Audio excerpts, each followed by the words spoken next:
Good morning, good afternoon, good evening.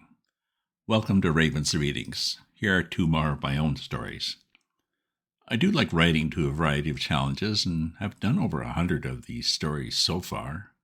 You can read them via my website at ravensview.ca. I'll be doing these on Fridays and some of the classics on Tuesdays. My first story from 2016 is set on Easter weekend. We had to include the words spring, egg, bloom season, and bunny. Party animal. The bar was packed, even for an Easter weekend. Marty assumed it was mostly people that had headed home to be with the family and were already bored or fed up or once again fighting with each other. He was here because his sister had brought him. "You're the same as when I left 5 years ago," she said earlier. "Quiet, shy little Martin. Nice guy, in good shape, pleasant to look at, never even talks to a girl. I'm guessing 25 and still a virgin?" He punched her in the arm. "Shut up, Susan. I talk to girls. To women." "Sure, Marty. The girl on the cash at the grocery store, Mum's bridge club, your sister. That's it. I'm taking you clubbing tonight. I'll even spring for the first round." He knew refusal was not an option. She'd keep pestering and egging him on. So here they were. Or rather, here he was, sitting on a bar stool, while Susan gyrated around the dance floor with some guy, with several guys, in fact.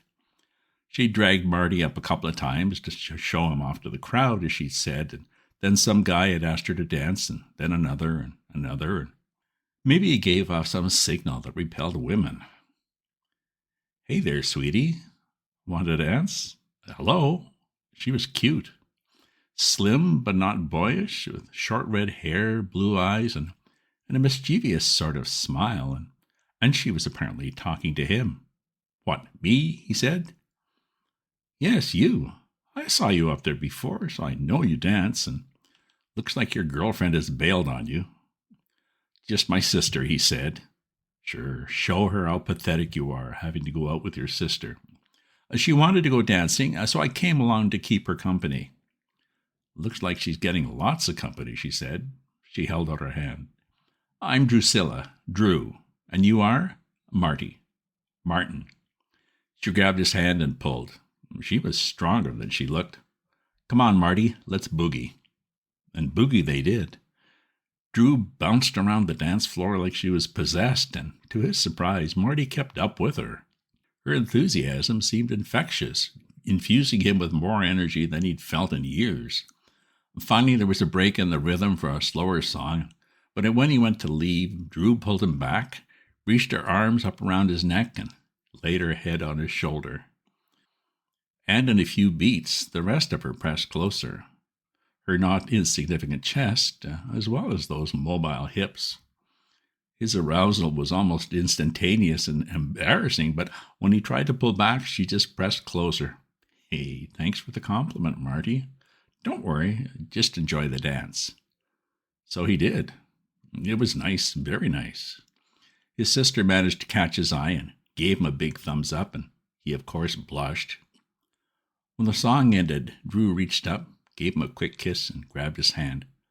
"Come on, Marty, it's time." She led him down the hall to the washrooms. Were they just going to sneak into some stall and do it? He'd imagined his first time would be a little more romantic, but right now he wasn't going to be picky. Drew was way out of his league, but had picked him for some reason, so he'd follow wherever she led him, which was past the washroom, right to the dark end of the corridor, to what looked like an old painted-over broom closet door. He was still trying to figure out the logistics of sex in a closet when she opened the door and gave him a little push. Marty tripped on the sill, reached out with his hands, and fell face down into pine needles. He was starting to get up when he felt a foot in the middle of his back.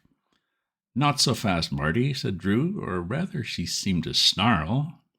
"Just stay there and roll over."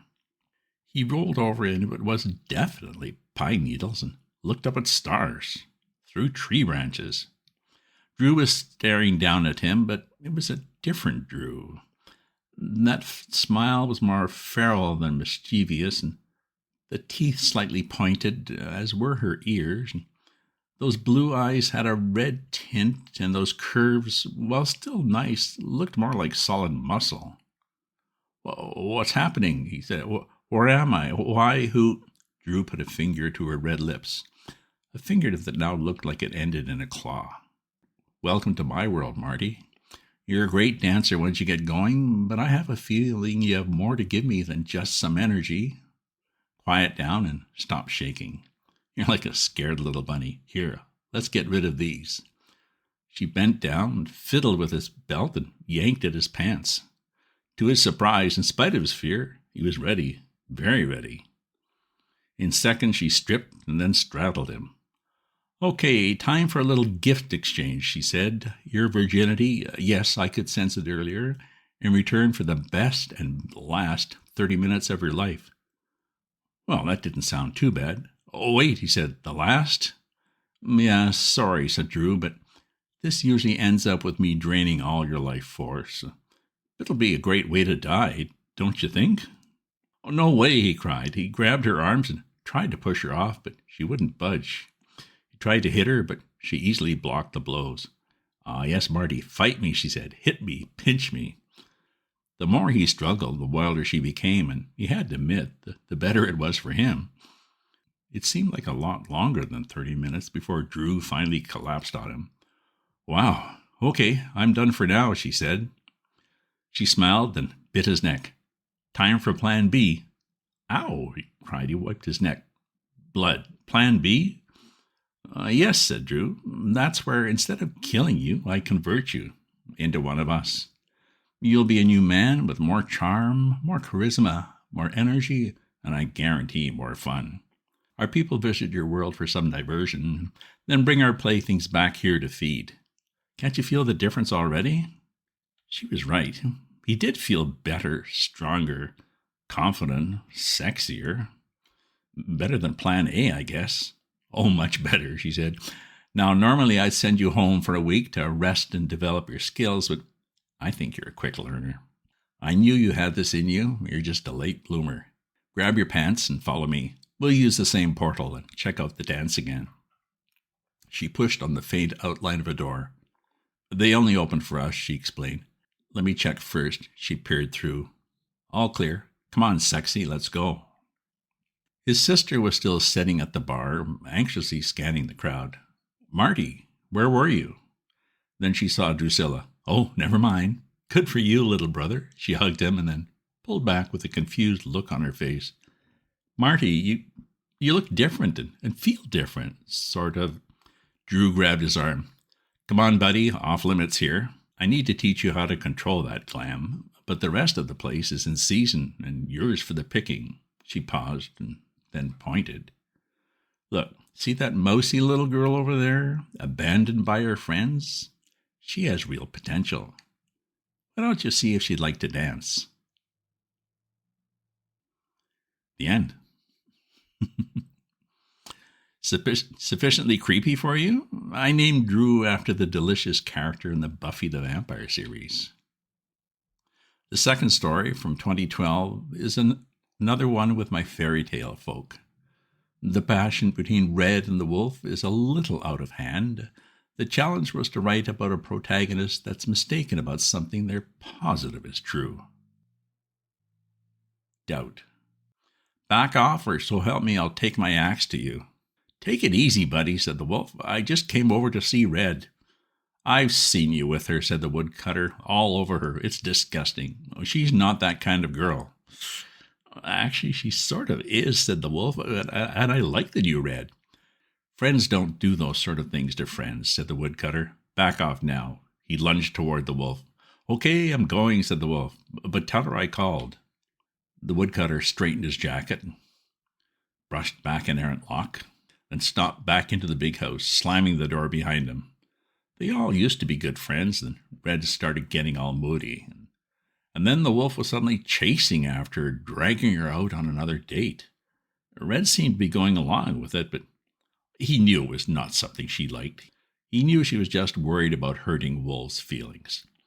She was that kind of girl, sweet, kind, thoughtful, had always been a good friend.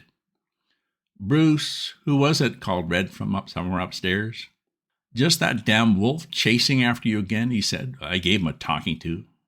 He has to stop stalking and bothering you. Has to keep his hands to himself. He has lots of women in the village to keep him busy. No need to bother you." "Oh, he has been here an awful lot," said Red, "but you didn't hurt him, did you?" "No," said Bruce. "I just sent him back to his own place." They all shared in a big rambling house, except the wolf. Romulus lived out back in a little granny flat. It kept his many amorous affairs at a distance, and plus, after a few rainy days, he tended to smell. "Well, thanks for worrying about me," said Red, "but it's not as simple as it looks. It's kind of complicated between me and Wolf." "Looks simple to me," said Bruce. "He's broken the trust. He's acting like a wolf. Doesn't deserve to be our friend anymore. I'll still do the stories with him, but I won't be pulling any punches, and in between, I don't want to see his face." Red looked at him sadly and gave him a hug. "Oh, thank you, old friend. I know you mean well." He walked into the kitchen. The witch was bent over a big steaming cauldron, waving her hands and muttering under her breath. "What are you brewing?" he asked. "Chili, I think," she said. "I'm trying some new herbs that I found. I may give a bit to the cat first, just in case." "Was that the wolf again?" "Yes, he's being a complete jerk, pestering Red, dragging her out until all hours of the night. And I've seen her creeping up the stairs, her hair all mussed and clothing messed up too, and he's too rough with her. I know it's not Red's idea. She's just too nice to say no. I swear I'll take an axe to him next time he comes after her." The witch sighed. "Oh, Bruce, everything is always so black and white with you. When you're right, you're right. There's more to this than meets the eye. Have a seat." She told Bruce about Red's restlessness, about her depression over years of being celibate and chaste, and about her wish to try something wild and different, like Wolf. Hence the potion, meant to nudge Wolf a bit toward her. "But it did a lot more than nudge him," she said. "He's all over her like a lovesick porn star." "Please," said Bruce, "I don't want to even think about them together, but I miss my little buddy." "She misses you too," said the witch. "She needs a good friend to talk to, but also sometimes needs a little more than just a friend." "Well, that's not what I am," said Bruce. I know," she said. "In the story, she's the helpless maiden. You're the strong hero that rescues her, and that's all. But we've a life between stories, too. Why don't you go out and chop down a few trees? That always calms you down. Dinner won't be for a while. I'll find out what went wrong and how to fix it. I'll talk with Red and Wolf. Trust me." She called Red downstairs and sat across from her. "Sweetie, what's happened between you and Wolf?" "I don't know," said Red. "It's all going wrong. He seemed like such a sexy choice, just what I wanted, but now he won't leave me alone, and whenever we're together, he seems to have only one thing on his mind. It's a little much." The witch paused as if in thought. Yes, he is a sexy beast, but this all went too fast. I'd adjusted the dosage to slowly build into a nice little nudge. 5 drops a night, 5 in a row, unless—" She looked at Red sharply. "What did you do?" "I may have been a little impatient," said Red. "How impatient?"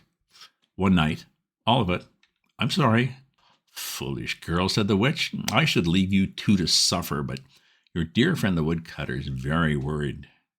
"Oh, yeah. Poor Bruce," said Red.